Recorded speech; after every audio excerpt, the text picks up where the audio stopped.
sudah di custom fit out gitu untuk memenuhi keinginan si customer X ini. Namun kita juga perlu lihat lebih lanjut ya, apakah si X ini nih mengontrol aset tersebut gitu. Tapi kalau dari assessment yang pertanyaan ketiga ini untuk supplier have substantive substitution rights, untuk yang case 1 ini dia tuh masuk teman-teman, jadi bisa tidak ada deferred assets-nya begitu. Oke, kita lanjutkan. Nah, sekarang siapa yang mendirect penggunaan aset tersebut, si truknya gitu ya. Jadi kan di sini kita lihat nih, siapa sih yang melakukan pengambilan keputusan selama periode 2 tahun tadi bahwa kapan sama gimana aset tersebut dipakai gitu. Nah, kalau murni si customer maka jelas ya kontrak contents list gitu. Tapi kalau supplier pure yang mengatur, nah maka itu kontrol asetnya masih di supplier. Kalau kayak begitu kontrak ini bisa tidak mengandung list gitu. Nah, yang agak tricky di sini kalau misalkan sifatnya predetermine gitu. Oke, sorry. Nah, kalau misalkan si customer ini during the periode 2 tahun tadi, si customer ini yang mempunyai hak untuk melakukan decision aset ini mau digunakan seperti apa gitu ya. Nah, jadi jika dengan kondisi tersebut sudah tentu kontrak tersebut merupakan mengandung list gitu ya, karena si customer dapat dilihat di sini punya hak untuk melakukan pengambilan keputusan atau mengarahkan aset ini mau digunakan seperti apa. Sebaliknya jika tidak, nah ini tentu tidak gitu. Jadi kita akan kembali lagi lihat ke kontraknya, bagaimana kontrak tersebut mengatur cara customer maupun si suppliernya melakukan kontrolnya ada di siapa begitu. Oke. Nah, kontrak teman-teman. Jadi rights di kontrak tersebut kan ada beberapa nih. Jadi ini tadi untuk melakukan assessment gimana si customer maupun supplier gitu ya dapat melakukan pengambilan keputusan atas penggunaan aset tersebut. Ada ini beberapa komponen nih. Jadi what, jadi output atas aset tersebut mau untuk apa gitu. Tadi kalau misalkan si mobil kan untuk melakukan transportasi barang gitu ya. When, kapan dilakukan ininya, where, di mana, dan gimana caranya gitu. Detailnya seperti apa. Di luar itu juga ada hak-hak lainnya teman-teman, seperti hak untuk melakukan asuransi atas aset tersebut, memaintain kondisi aset tersebut, dan juga supplier protective rights. Itu ini contoh-contoh hak yang kita bisa lihat gitu ya. Sebenarnya ada di siapa sih decision untuk mengarahkan aset digunakan untuk apa gitu. Oke. Nah, kembali ke yang tadi. Di sini tadi kan dibilang si X yang mengatur untuk apa, kapan, dan di mana digunakan. Nah, Y-nya melakukan koordinasi gitu ya, supaya truk ini meet keinginan si X ini, supaya meet schedule yang udah diatur sama si X. Nah, tadi kan kalau dilihat dari identified asset sudah meet gitu ya, karena truknya dikasih logo X dan udah di custom fit in fit out gitu. Nah, economic benefits juga udah clear gitu ya. Nah, di sini juga bisa dilihat bahwa si X ini punya hak untuk mengatur penggunaannya. Kenapa? Karena kan si Y ngikutin maunya si X, seperti itu.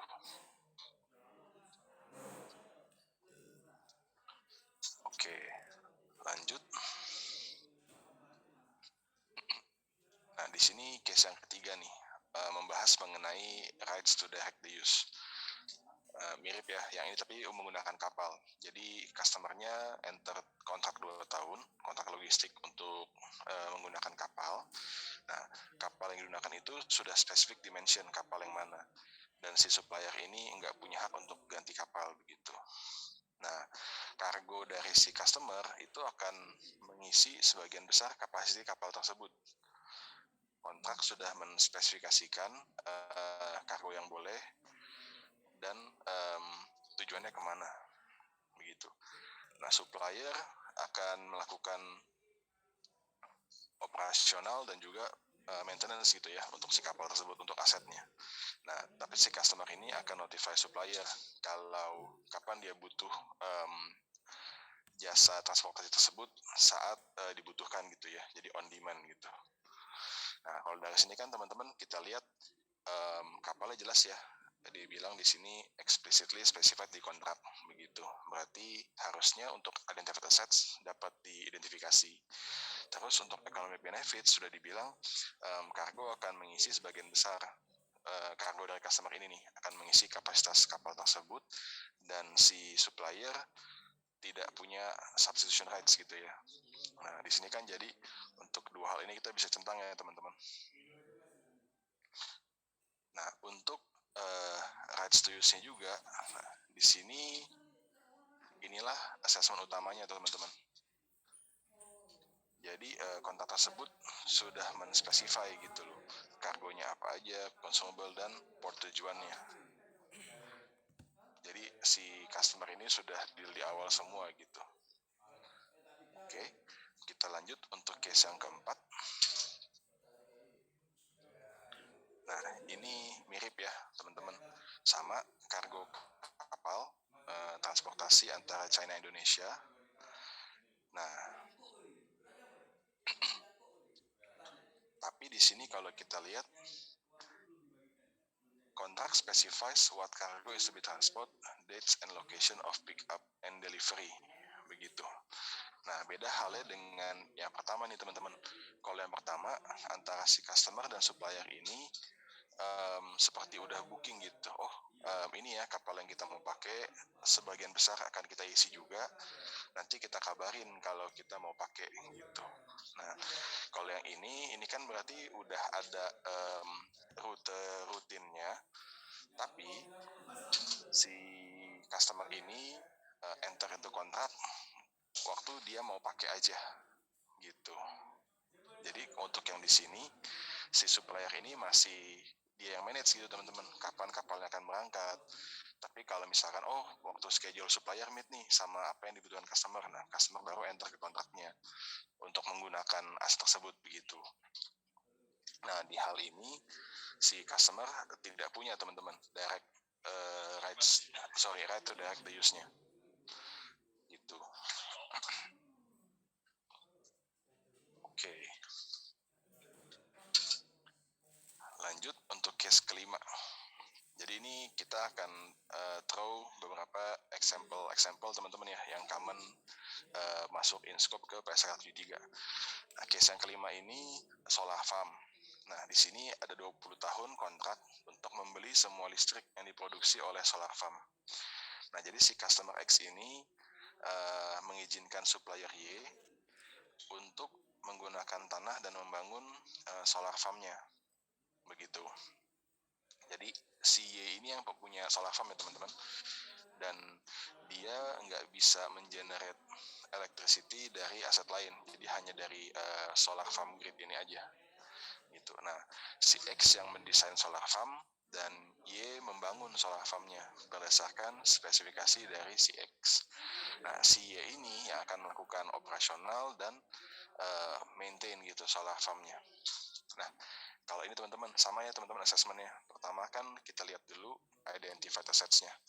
Kalau di sini kita bisa lihat jelas, ini jelas ada asetnya teman-teman ya, solar farm ini, dan dia bilang nggak bisa supply dari aset lain gitu. Nah, di sini identified assets-nya clear.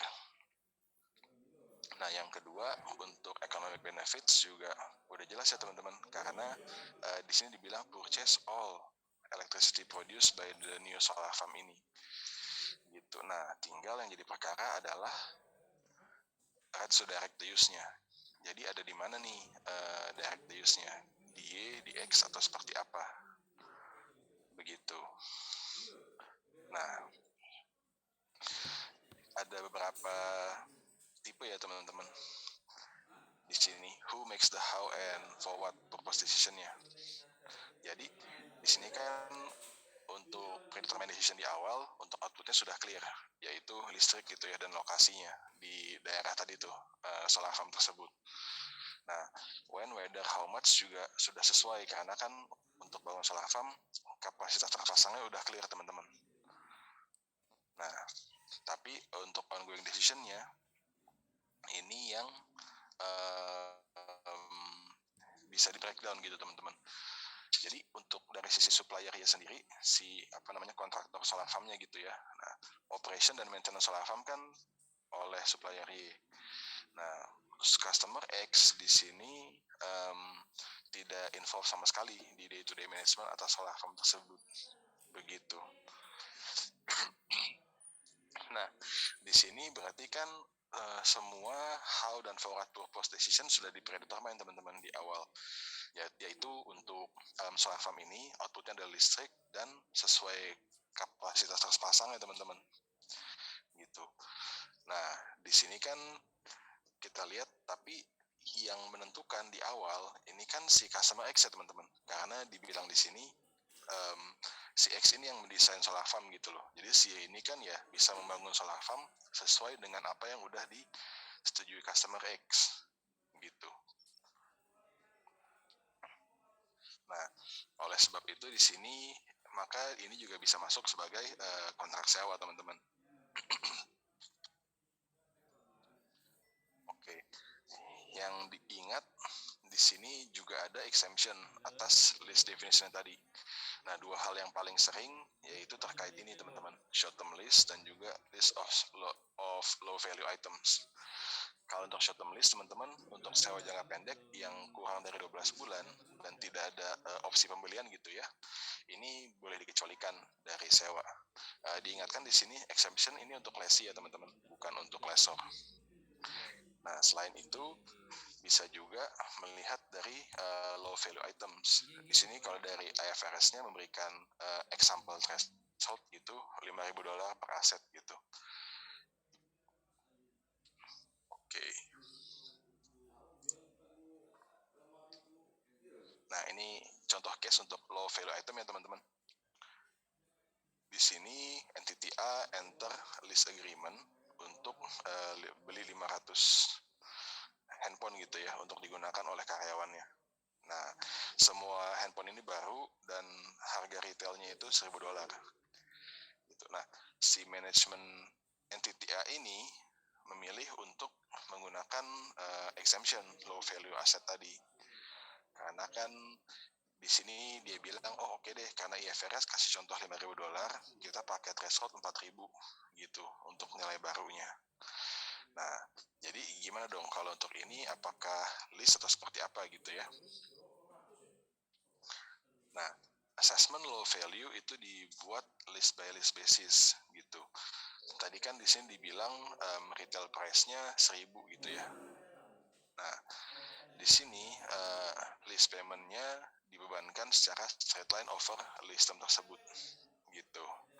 Jadi karena dia menerapkan tadi si low value exception tersebut gitu ya. Kemudian jadinya ya udah untuk running payment-nya yang berjalan akan jadi operating expense biasa gitu. Mirip seperti waktu dulu operating list. Gitu. Nah, terakhir jangan lupa juga ada disclosure requirement untuk expense dari list yang kita terapkan low value items begitu. Jadi kan secara ketentuan dia meet karena aset by asetnya sudah ini ya meet thresholdnya gitu di bawah. Oke. Nah, tadi di awal kan juga dibahas tuh teman-teman antara yang baru dan yang lama. Bedanya kalau yang PSAK sewa yang lama ada classification test, sedangkan kalau yang baru lebih memisahkan mana list komponen, mana non listnya atau service komponen begitu. Nah, contoh di sini misalkan ada kontrak sewa untuk peralatan pertambangan gitu ya teman-teman. Nah, ini kan untuk asetnya jelas nih, ada identified asetnya gitu ya, alat-alat beratnya. Nah, namun selain aset tersebut, harusnya kan untuk alat-alat pertambangan ini juga ada kontrak untuk melakukan perawatan atas si alat pertambangan ini, alat-alat berat ini. Nah, di sini harus dilakukan assessment untuk memisahkan kedua hal tersebut gitu. Harus dianalisa dan dipisahkan mana komponen yang merupakan lease, mana yang non-lease gitu. Oke. Di sini ada dari sisi imbalannya teman-teman, consideration, dan juga dari sisi komponen gitu. Nah, diingatkan di sini entitas itu akan mencatat masing-masing komponen sewa dalam kontrak secara terpisah dari komponen non sewanya, kecuali untuk lesi ya teman-teman, kecuali lesi melakukan practical expedient gitu, menerapkan cara praktis ya. Jadi dia menggabungkan antara lease dan non lease komponen. Nah, kalau misalkan dari sisi sisi lesornya, nah di sini kan berarti dia pemberi gitu ya. Nah di sini harus dilihat dulu nih berdasarkan si PSAK 72-nya penghasilan gitu ya.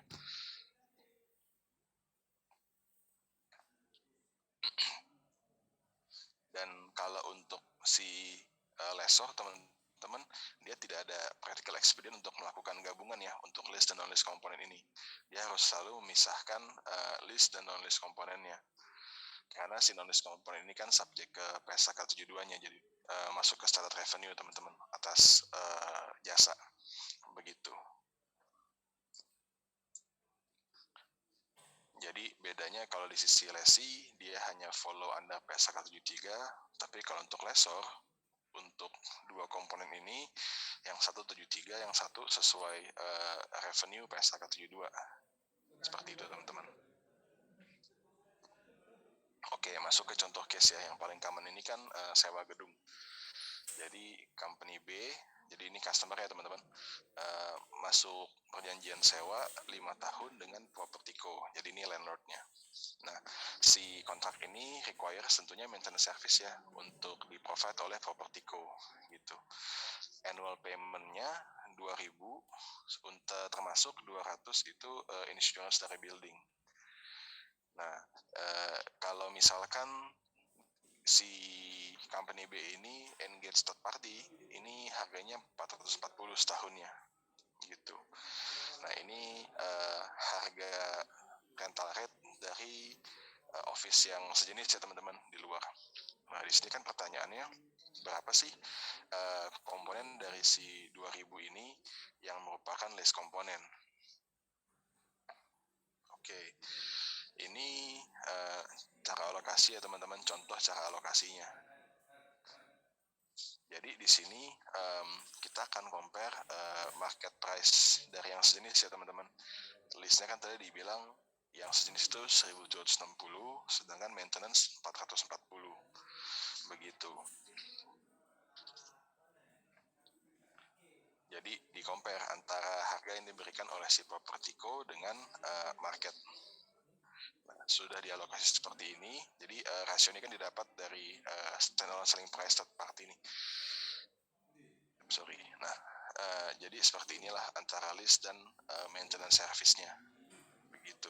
Tapi kalau misalkan dari sisi lesi menerapkan practical expedient, berarti kan dari sisi lesi simple ya, hanya 2.000 aja. Cuman perhitungan ini dibutuhkan untuk dari sisi lesor. Mungkin saya stop sampai sini dulu. Coba saya lihat zoom-nya ya.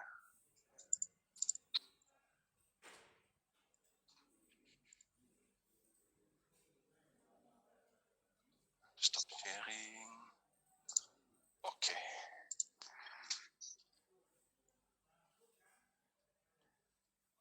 Belum ada pertanyaan dari peserta. Oke. Gilang, mungkin ada yang mau ditambahin dulu?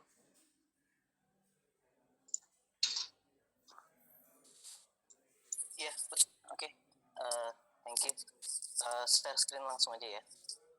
Oke. Kalau gitu saya serahkan ke Gilang untuk selanjutnya ya.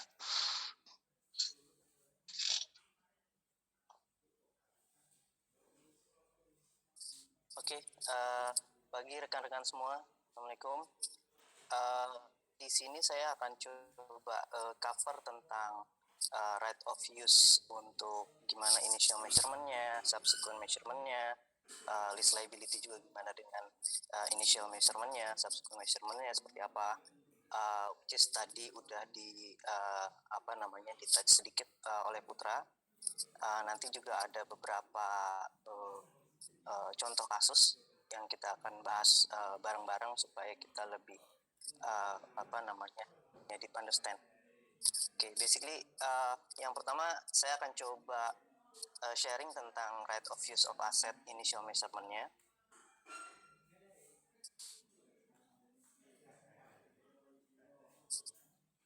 Oke, jadi ROU aset itu di awal komponen yang represent ROU aset itu yang pertama adalah lease liability.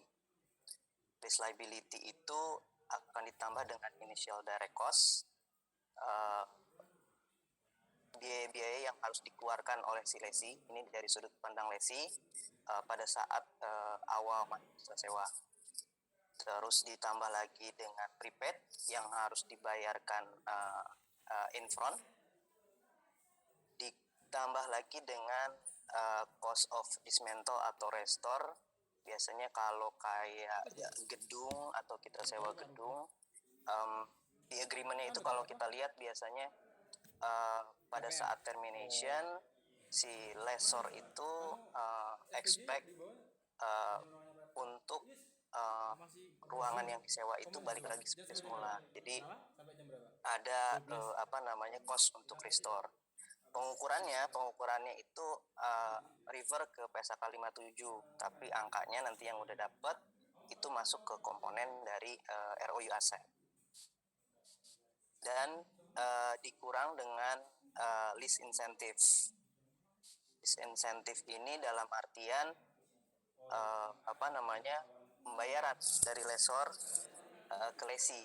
Jadi kayak ada arus dana dari si lessor ke lesi, part of agreement, part of arrangement yang dibayarkan oleh lessor ke lesi gitu. Jadi inilah komponen-komponen dari ROU asset pada saat initial. Okay. Subsequent measurement-nya dalam hal ini juga tadi udah di touch sedikit. Jadi basically yang umum, yang common itu menggunakan cost model. Dalam hal ini didepresiasikan si ROU-nya itu berdasarkan PSAK 16. Terus yang kedua ini juga subject untuk impairment testing di PSAK 48. Nah, untuk depreciation-nya nanti ada contohnya juga. Ini adalah yang mana yang lebih pendek antara lease term dengan useful life dari ROU tersebut. Gitu. Okay. Alternatifnya selain cost of model ada revaluation model yang masih tetap under PSAK 16 dan juga fair value model under PSAK 13 investment property. Jika ROU tersebut memenuhi definisi properti investasi dalam PSAK 13. Itu initial dan subsequent measurement dari ROU. Oke. Sekarang untuk list liabilities initial measurement-nya itu seperti apa? Oke. Basically dari sudut pandang lesi di PSAK sebelumnya PSAK 30 itu masih mengakui adanya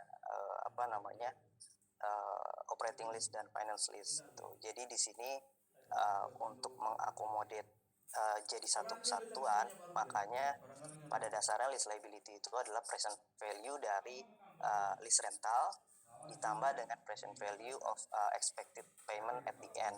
Dalam hal ini bisa juga opsi yang diambil oleh lesi untuk execute dari ROU tersebut. Gitu. Makanya lease liability itu adalah present value of lease rental ditambah dengan present value dari expected payment at the end. pada dasarnya ada kita sebut adalah key input ya, beberapa critical faktor terhadap list liability. Dalam hal ini ada list term, ada list payment, dan juga discount rate. Tiga hal ini impact-nya akan cukup signifikan kepada amount dari list liability yang harus diakui oleh suatu company gitu. Nanti di later on kita akan coba lihat juga contoh tentang list term. Nah, list term ini mungkin kalau kita sebagai auditor kita cukup banyak menemukan di klien itu sebenarnya understanding dari list term ini hanya sebatas agreement yang ada di term yang ada di agreement, yang di specified di agreement. Tapi di standar itu sebenarnya lebih jauh. Ada yang non cancelable period. Dalam hal ini adalah period yang kedua belah pihak itu tidak bisa untuk mengcancel dari list agreement itu. Yang kedua, kita juga perlu mengakses apakah optional renewal dari period itu cukup pasti dalam kacamata decision dari manajemen. Kita harus juga untuk menginclude consideration ini. Dan yang ketiga adalah apakah optional termination itu cukup pasti bagi manajemen bahwa ini tidak akan di-exercise gitu. Jadi ketiga faktor ini yang memberikan impact ya ke decision dari list term-nya itu jadi berapa gitu.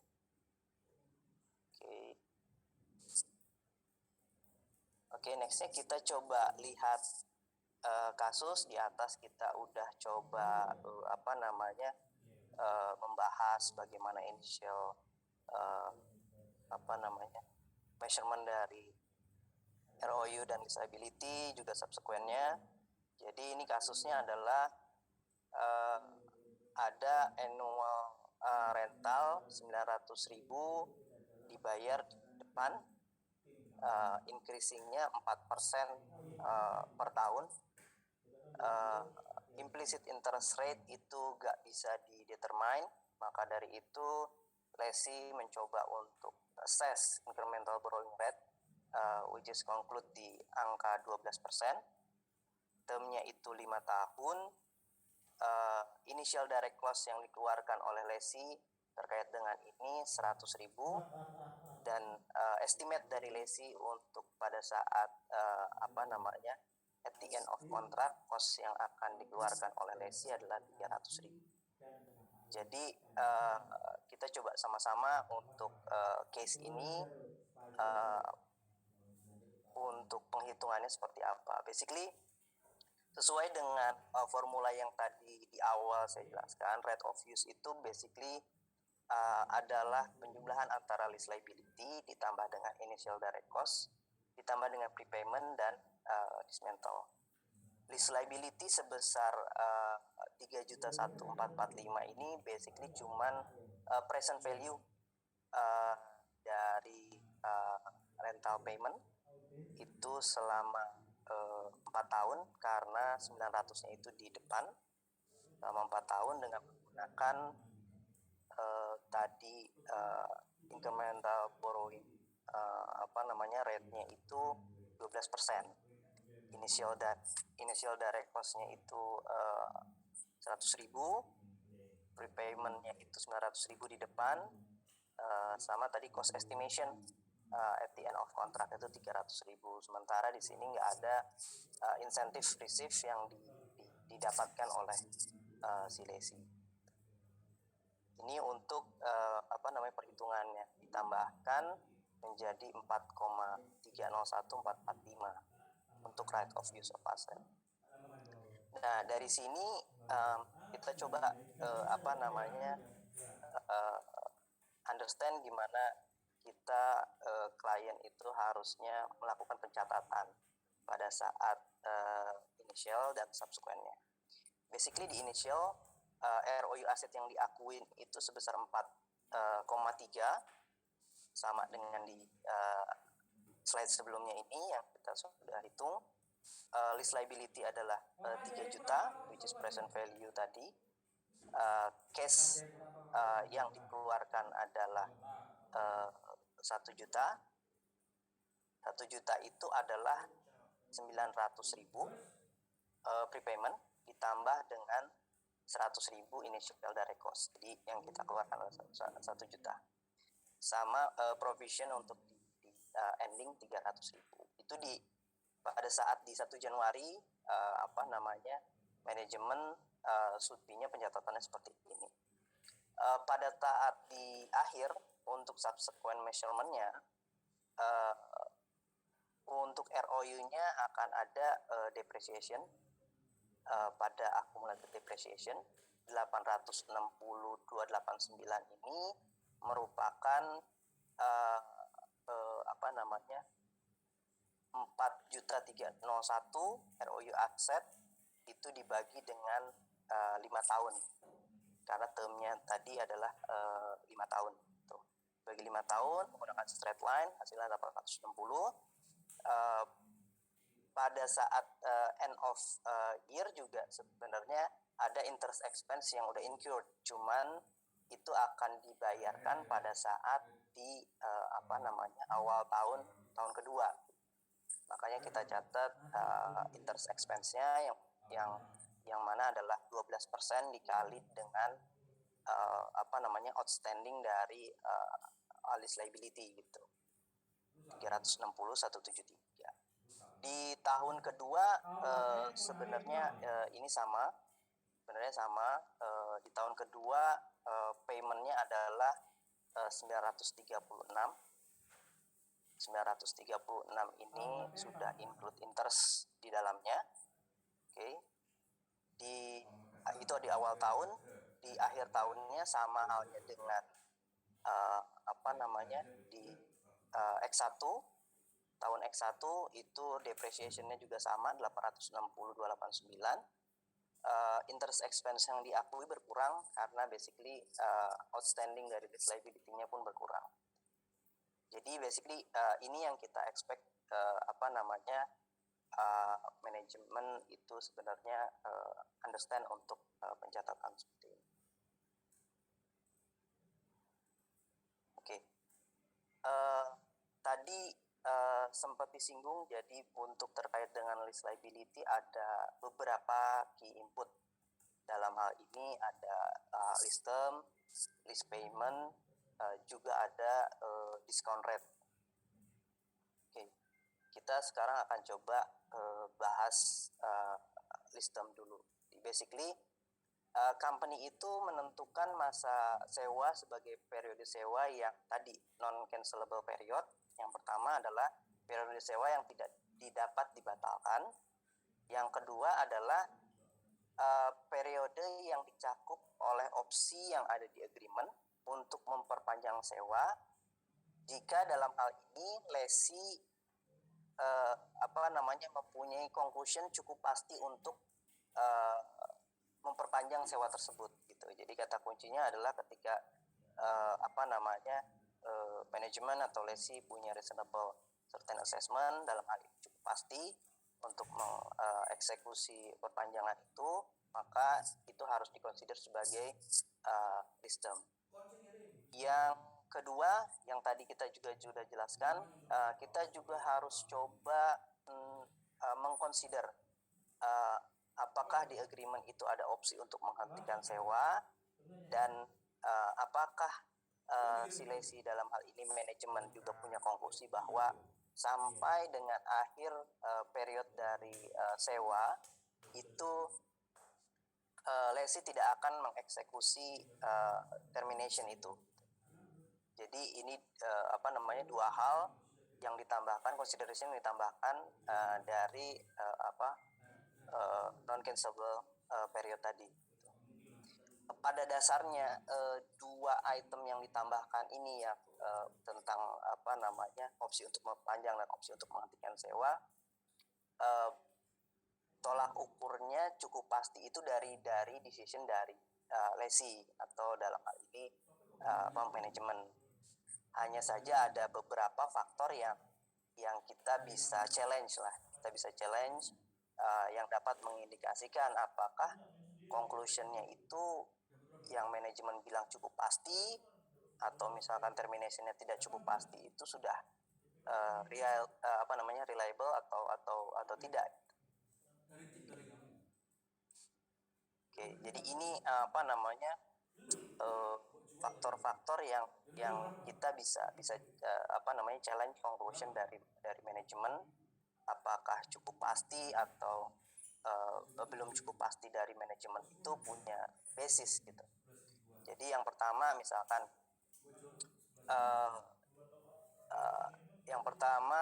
adanya syarat yang menguntungkan dibandingkan dengan kondisi pasar ya.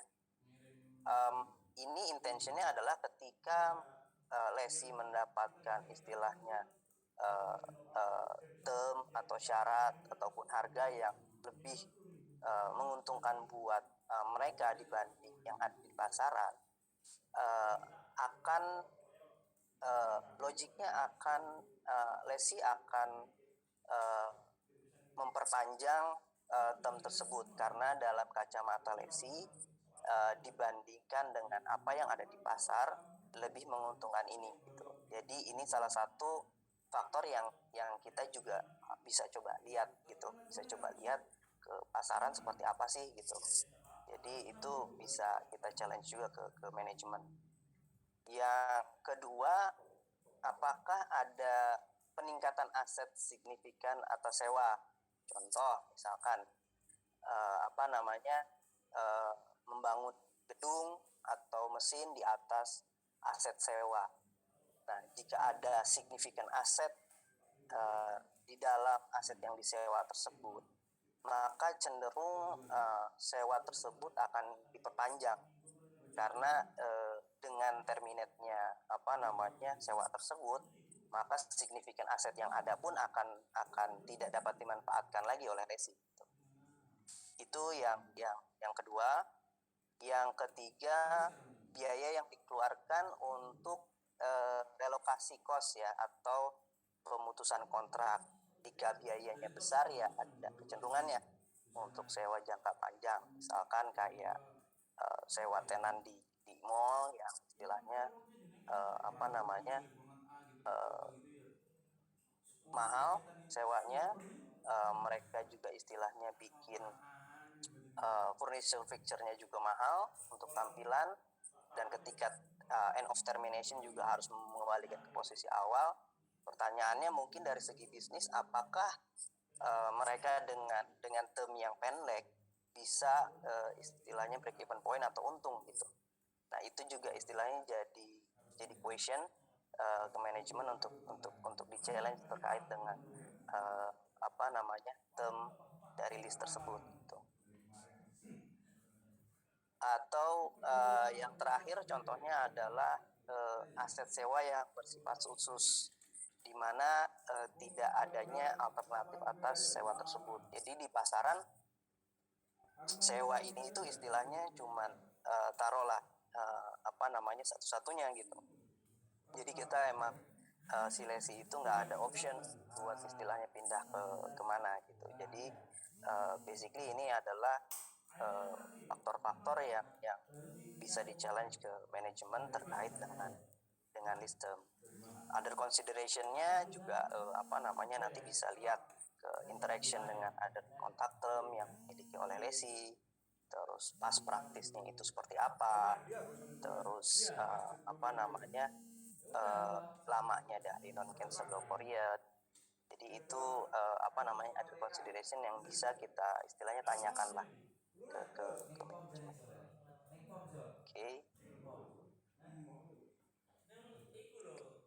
Oke, jadi di sini kita akan coba lebih coba terangkan apa sih enforceable period gitu. Tadi di awal kita bilang bahwa non-cancelable period itu adalah periode di mana penyewa tidak diperkenankan untuk terminate atau kontrak. non cancelable period ini. Yang kedua, sistem itu non cancelable period ditambah dengan opsi tadi, opsi untuk memperpanjang yang diperbolehkan oleh agreement, dan conclusion dari silesi ini adalah cukup pasti untuk exercise option tersebut. Nah, itu definisi dari list term. Sedangkan si enforceable period adalah dua definisi yang tadi ditambah dengan opsi untuk memperpanjang, tapi conclusion dari si dari silesi cukup pasti bahwa sampai dengan tahap itu mereka tidak akan memperpanjang. Dan yang terakhir adalah untuk yang tidak ada kontrak atau nolis, itu option yang secara agreement juga nggak enforceable gitu.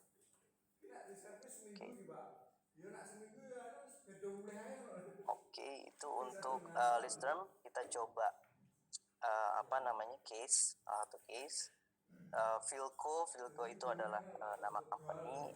Mereka menyewa site untuk service station. Initial list term-nya itu 10 tahun. Lesi itu bisa renew. Terus Philco ini expect install significant leasehold improvement dengan masa ekonomi yang 15 tahun. Ini seperti yang tadi kita jelaskan di awal ya. Salah satu yang kita bisa challenge adalah adanya peningkatan aset signifikan atas sewa gitu. Jadi company ini expect untuk install significant leasehold improvement yang masa sewanya adalah 15 tahun. Terus Philco juga punya clean up obligation sebesar 2 billion. Terus location essential to ongoing business strategi juga itu istilahnya lokasinya itu adalah lokasi yang menguntungkan lah buat company itu.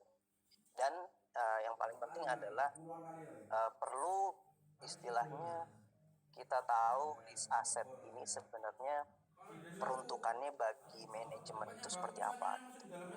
Jadi kita bisa linkage aset ini gimana mereka istilahnya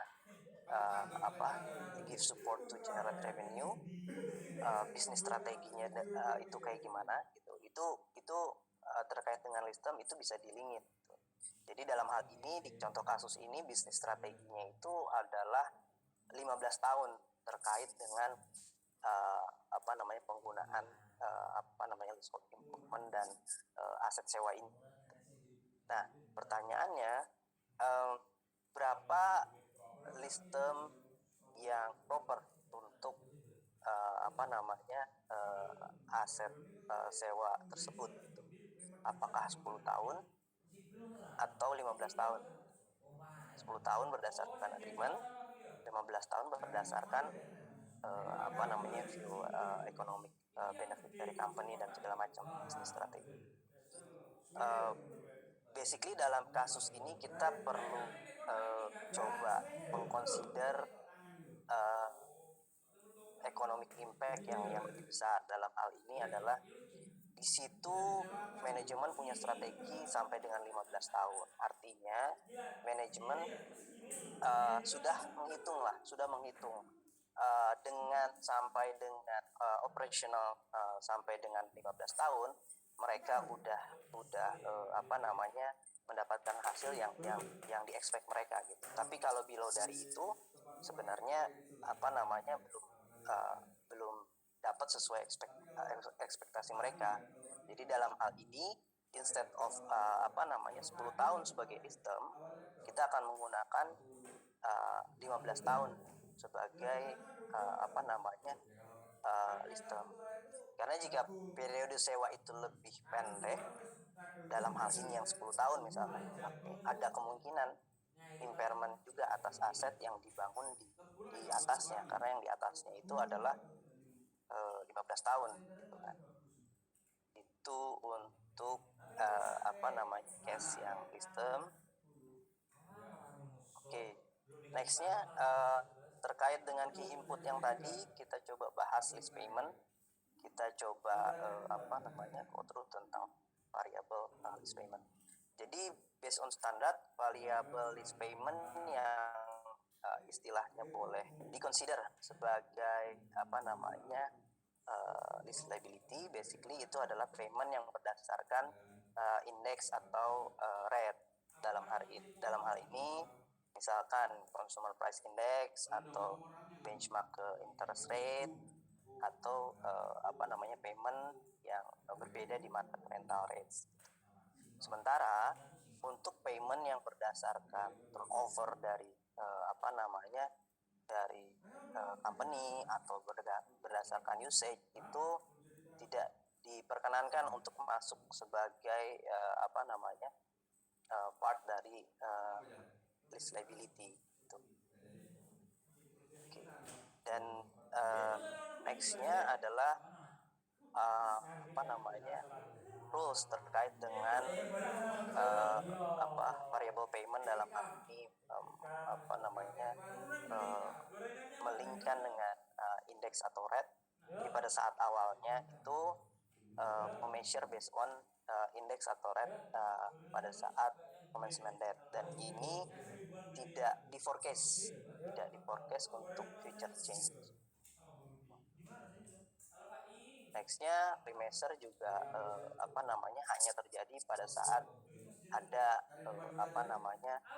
perubahan dari cash flow, dan ini tidak akan mempengaruhi perubahan diskon rate.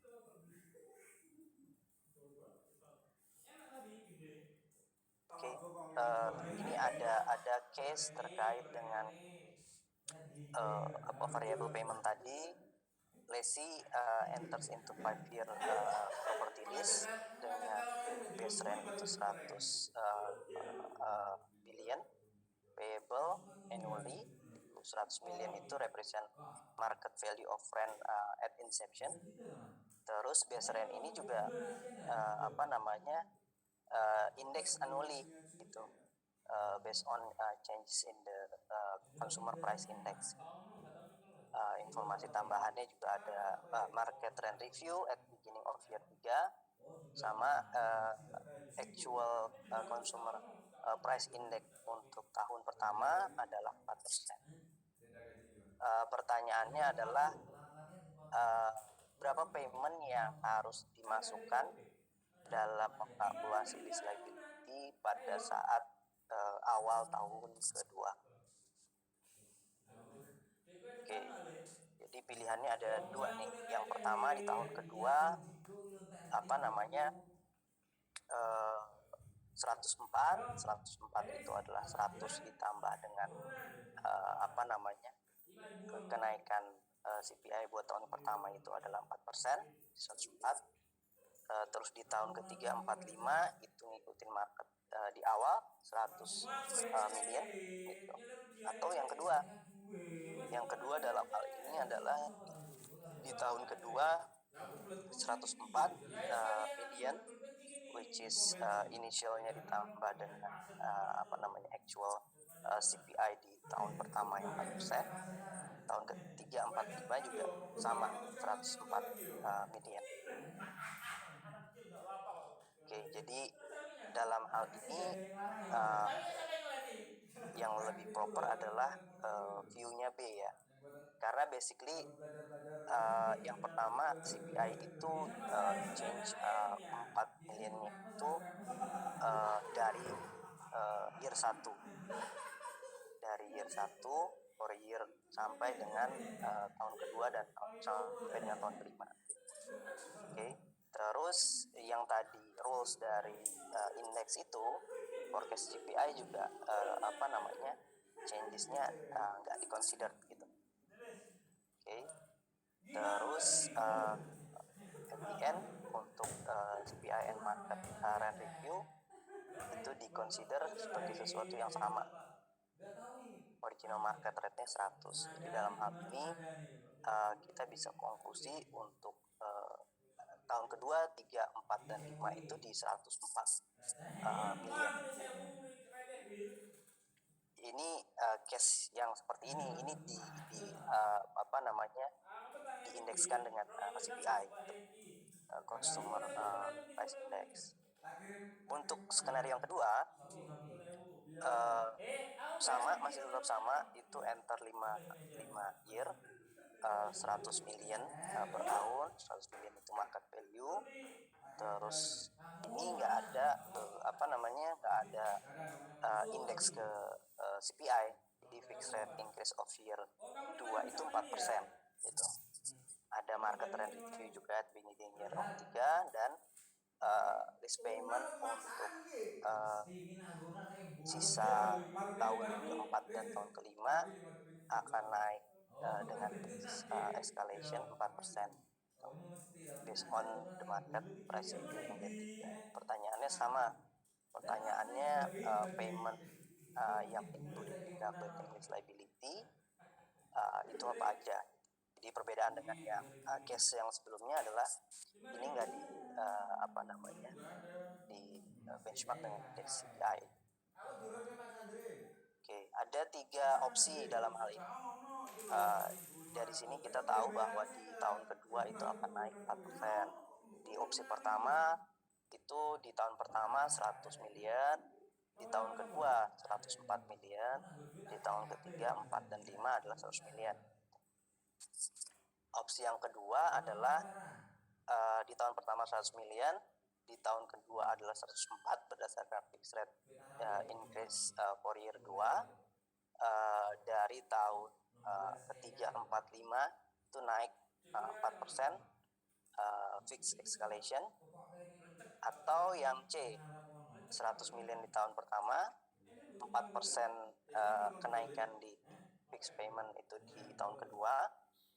Tahun ketiga itu jadi 100M, ikutin market lagi. Tahun keempat 104 dan 108 based on information bahwa remaining years 4 dan 5 itu akan increase fixed escalation by 4%. Oke. Pertanyaannya sama. Ini yang mana yang yang proper? Oke, jadi yang proper adalah yang C. Dalam hal ini yang tahun pertama dan tahun kedua udah obvious ya, bahwa tahun pertama itu adalah big payment 100 million. Terus tahun kedua adalah fix 4% itu increase. Tahun ketiga ada rent review buat marketnya, dan market terakhir itu adalah 100 million, kali tahun ketiga 100 million, dan ada informasi bahwa payment untuk tahun keempat dan tahun kelima itu di-adjust 4% fix increase dari tahun ketiga, which is di 104 dan 108. Oke. Nextnya masih di key input dari lease payment. Kita juga akan coba bahas nih fixed payment itu kadang di agreement itu nggak secara secara general diterangkan di dalam agreement.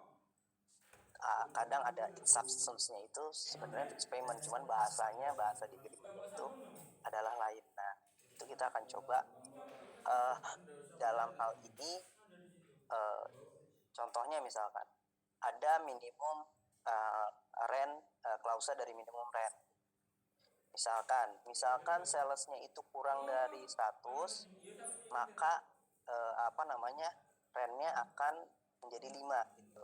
Nah, ini kan bisa kita kategorikan secara substance. Ini ada minimum rent clause. Jadi kalau misalkan istilahnya taruhlah salesnya itu istilahnya 0, tetap kita harus bayar 5 gitu. Karena kan salesnya itu less than 100 gitu. Jadi in substance ini fixed lease payment dan include in lease liability conclusionnya. Sedangkan misalkan ada variable payment based on 7% dari sales. Nah, ini clearly bahwa ini sebenarnya variabel yang yang tadi diperbolehkan di yang pertama gitu, karena ini bukan indeks, ini lebih ke turnover atau usage gitu. Jadi variable payment ini nggak include di list, tapi recognize langsung di profit or loss ketika terjadi.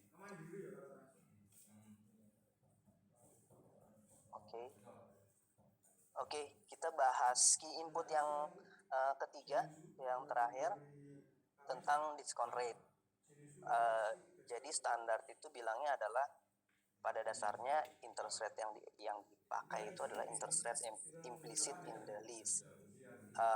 Cuma informasi ini sebenarnya istilahnya hanya diketahui oleh lessor dalam hal ini. Jadi di banyak kasus agak susah untuk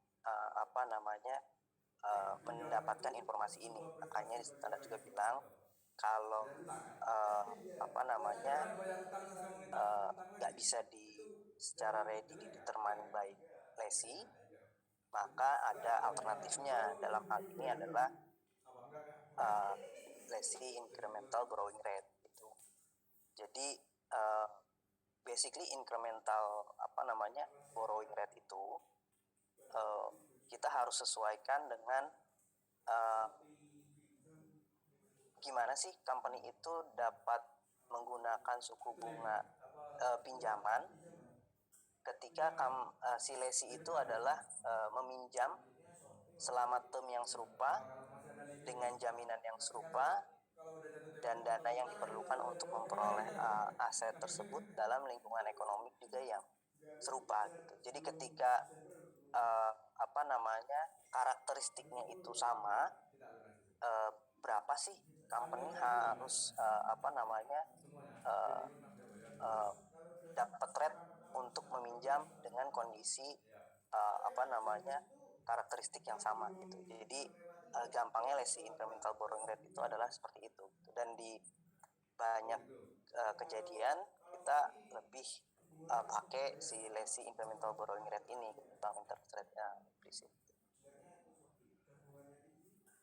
Oke. Nah, faktor-faktor ini yang tadi kenapa harus kondisi dan karakteristiknya itu sama gitu, karena ada beberapa faktor yang mempengaruhi dari dari incremental borrowing rate dari si lessee tersebut gitu. Yang pertama itu akan berbeda ketika satu company dan company lain itu akan berbeda dipandang dari orang yang meminjamkan, tergantung dari creditworthiness dari entity tersebut gitu. Jadi akan beda PTA meminjam 1.000 dengan PTB meminjam 1.000, orang akan lihat juga gimana sih ini company-nya, creditworthiness-nya itu seperti apa gitu. Terus yang kedua, sistemnya itu jangka pendek sama jangka panjang jelas akan berbeda untuk incremental borrowing rate yang akan didapat. Terus yang tadi kita bilang economic environment, jurisdiction, currency, and that the lease is entered. Untuk tambahannya ada juga masalah pinjaman ini akan able oleh si lessee untuk dijaminkan dengan underlying aset apa sih, seberapa istilahnya quality, liquid, dan dari aset yang dijaminkan itu juga akan mempengaruhi, dan juga besaran dari amount yang dipinjam juga itu obviously akan mempengaruhi. Jadi itu faktor-faktor yang mempengaruhi incremental borrowing rate dari si lessee. Jadi basically ini pun istilahnya ketika manajemen comes up dengan angka dengan calculation dari PSAK 73 menggunakan rate yang ada gitu. Ini should be-nya harus ada assessment ini dulu, which is itu yang sesuatu yang kita harus challenge ke mereka. Oke. Nah, ini